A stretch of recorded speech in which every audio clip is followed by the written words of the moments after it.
Okay, round two. Now I'd already did the first part. I went ahead and got the wire off. That's right there. So this is the product that's removed.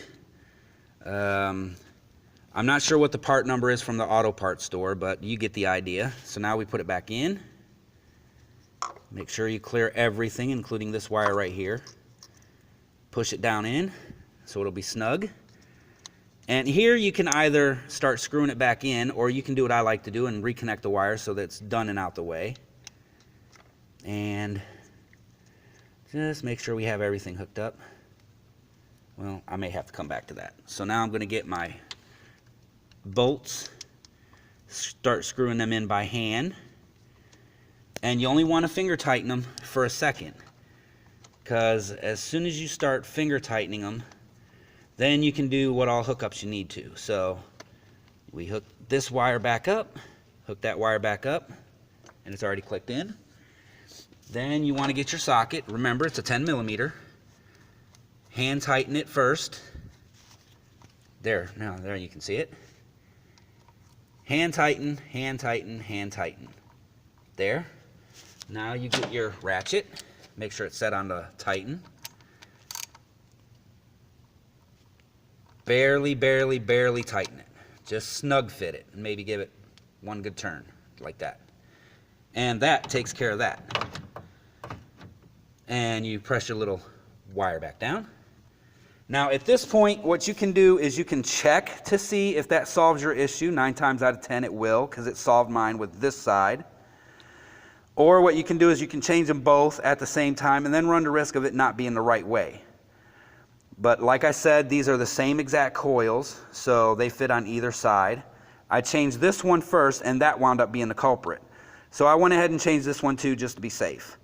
So what I'm going to do now, make sure everything's off, and I'm going to start the car and let you listen for yourself. So here we go. There we go.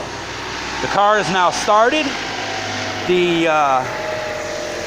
All the stuff is working. Hear a little bit of a clicking sound, but that is the wires making it, telling the computer to do its job. Now, at this point, there's a couple of things you can do. Let me shut it off. Now, at this point, there is a couple of things you can do, but you need to be aware of a few things. Number one, you can disconnect the battery from the negative post and reconnect it after a few minutes, so it can reset all the codes.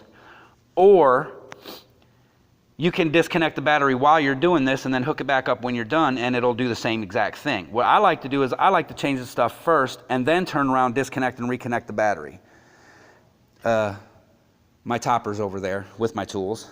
I had all my bolts right here. But anyway, what you can do is you can disconnect the battery first and then change what you need to change, then reconnect the battery back up after a few minutes, or you can disconnect the battery after you're done like I did, wait a few minutes, and turn around and plug it back up, hook it back up and tighten it down. It takes a 10 or 11mm bolt, possibly an 11 because that's what mine takes.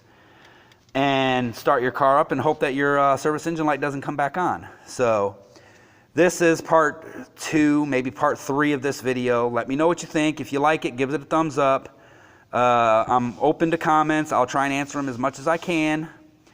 But like I said, this one right here was the culprit because it was a bad coil that I put on. I mean, the coil itself wasn't bad. It was this piece right here.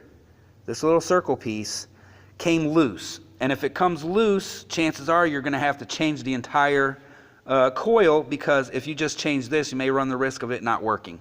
So what I did was I changed the coil, not this one, but the one that I threw away. I'm going to hang on to this one because it's still good. So that's the video for today. Like I said, if you like it, give it a thumbs up. And I'll answer any comments that you might have or questions. Until then, keep working on them cars. Thank you very much. Have a good day.